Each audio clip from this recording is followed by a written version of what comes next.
Hello everyone, welcome back to your channel. This is Tmanna and you must all were thinking कि तमन्ना कहाँ गई फिर से कोई अपडेट नहीं, पर ठीक है, एडिटोरियल में टाइम डेली सेंड करती हूँ, सो आपको आइडिया लग जाता है जिंदा है. फर्स्ट ऑफ ऑल कैसे हो आप सभी. एंड मेरे पास कुछ एक सिमिलर टाइप ऑफ मैसेज थे जो बहुत ज़्यादा थे एंड ना तो मैं पर्सनली उनका रिप्लाई कर सकती हूँ एंड ऑफकोर्स ना ही आप मुझसे पर्सनली पूछ सकते हो. सो द क्वेश्चन इज कि how we can prepare RRB PO pre, RRB clerk PO pre, IBPS clerk pre and then mains simultaneously. It's just like कि आपको आरआरबी के लिए मैथ्स रीजनिंग अलग से करना है जिसमें टाइमिंग बहुत बड़ा रोल प्ले करती है, और आईबीपीएस क्लर्क के लिए आपको इंग्लिश करना है जिसमें सेक्शनल टाइमिंग अलग अलग रहती है. दोनों चीजें अलग अलग हो गई हैं. And then for the mains of course, मतलब मेंस तो मेंस ही है, उसका तो अलग सिस्टम है, उसके बिना तो सिलेक्शन होना ही नहीं है.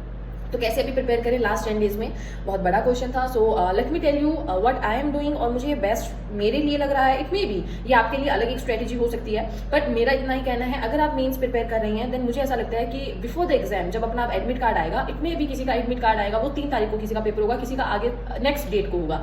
तो आप अपने जिस डेट को एग्जाम है उससे 1 वीक और 8 to 10 डेज पहले तो डेफिनेटली मेंस ना करें. मेंस में मैथ्स रीजनिंग ट्राई नहीं करें, जस्ट बिकॉज वो आपकी स्पीड पे कहीं ना कहीं इफेक्ट बहुत गंदा डालती है और कहीं ना कहीं वो आपकी स्पीड थोड़ा कम कर देती है, और ऐसा रहता है 99.9% केसेस में. ओके, सो मैथ्स रीजनिंग को एग्जाम के 8 to 10 पहले थोड़ा सा, मतलब थोड़ा क्या कम ही बंद ही कर दो एक बार आप, लेकिन अपनी करंट अफेयर एंड कंप्यूटर को रेगुलर रखो. नाउ आपको क्लर्क भी प्रिपेयर करना है, आईबीपीएस आरआरबी पीओ के तो आप मॉक जैसे लगा दोगे, जस्ट लाइक कि मैं मॉक अभी लगा रही हूँ. अब आईबीपीएस क्लर्क की बात करते हैं. एक बार क्या करो, मेरे कहने पे ट्राई कि आज आईबीपीएस क्लर्क का मॉक लगाओ, जिससे आपको इंग्लिश का थोड़ा अंदाजा हो जाएगा और अपना इंग्लिश मैथ्स रीजनिंग में सेक्शनल टाइमिंग के अकॉर्डिंग अगर आप कर रहे हो तो आप कहाँ स्टैंड करते हो वो आपको पता लग जाएगा. I am giving you a link for the same. Okay, उसका मैं आज सेकंड मॉक लगाऊंगी. प्रैक्टिस मॉक का है, प्रैक्टिस मॉक पे कल मैंने फर्स्ट लगाया था, आज सेकंड मॉक आईबीपीएस क्लर्क का लगाने वाली हूँ. वो वाला मॉक लगाना and I will share my score in the Telegram कि मेरा क्या स्कोर रहता है और आपका क्या स्कोर रहता है, वी विल मैच. तो आपको पता लग जाएगा. अब आपको आरआरबी में जैसे सेक्शनल टाइमिंग नहीं होती है, आईबीपीएस में होती है, तो ऑफकोर्स आईबीपीएस के मॉक देके तो आप आरआरबी के मॉक नहीं, पेपर देने नहीं जाओगे. तो आरआरबी का तो पेपर कंटिन्यू रखो, उसके मॉक लगाते रहो, क्योंकि आईबीपीएस आपका बाद में आएगा इसके. लेकिन इंग्लिश जो सेक्शन है वही आईबीपीएस क्लर्क आपका क्लियर करवाने में हेल्प करेगी. बिना इंग्लिश के डोंट थिंक कि आपका आईबीपीएस क्लर्क क्लियर हो जाएगा, वो भी प्री. और if you are like in general category, आप हरियाणा, पंजाब, यूपी टाइप जैसी अगर सिटी मतलब स्टेट से बिलोंग करते हैं, डेफिनेटली फॉरगेट अबाउट इट कि इंग्लिश के बिना आपका सिलेक्शन है, बिल्कुल भी नहीं है. कट ऑफ ही 85+ अराउंड जाती है.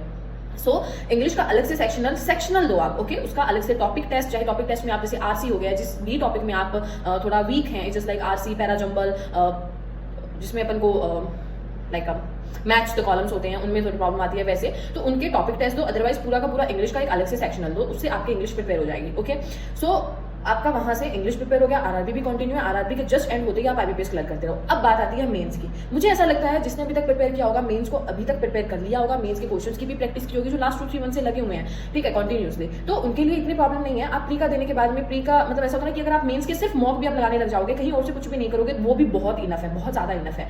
सो लेकिन 2 सब्जेक्ट्स ऐसे हैं जो आरआरबी में बहुत क्रूशियल पार्ट प्ले करेंगे अगर आपको सिलेक्शन लेना है, जस्ट बिकॉज वैकेंसीज बहुत कम है, फॉर्म बहुत ज्यादा है.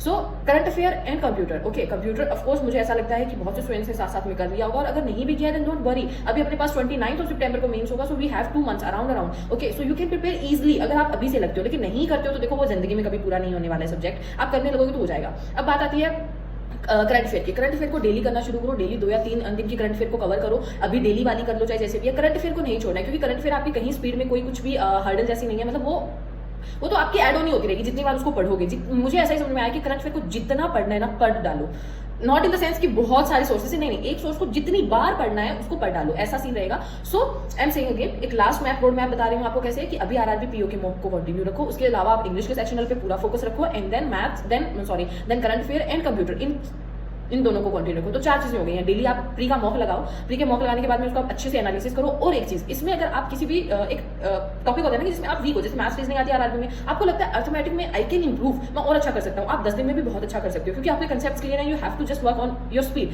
सो आप अर्थमेटिक के अलग से क्वेश्चन ट्राई करो. अगर आपको लगता है आप डीआई जैसे मैं अभी कर रही हूँ ना, तो मैं अर्थमेटिक और डीआई वगैरह मेरी मैथ्स में, मुझे लगता है रीजनिंग तो फिर भी कर लूंगी मैं, मैथ्स में मुझे दिक्कत आती है थोड़ी सी स्पीड मेंटेन करने में, तो मैं उसको अलग से प्रिपेयर कर रही हूँ. जस्ट लाइक डेली 100 अर्थमेटिक के क्वेश्चंस कर लिए, कभी मैंने 10 वैन डायग्राम कर लिए, 10 मैंने नॉर्मल डीआईस कर ली, 10 मिक्स डीआईस कर ली मैंने, ऐसा मेरा डेली रह रहा है शेड्यूल में. तो आप उस चीज को अलग से इंक्लूड कर लो. लेकिन अगर आपको लगता है रीजनिंग में आप वीक है, इस लाइक की रीजनिंग में मुझसे पजल्स नहीं बनते, मैं पजल में अटकता ही अटकता हूँ, तो पजल 10 पजल डेली करनी है आपको, आप वो एड ऑन कर लो.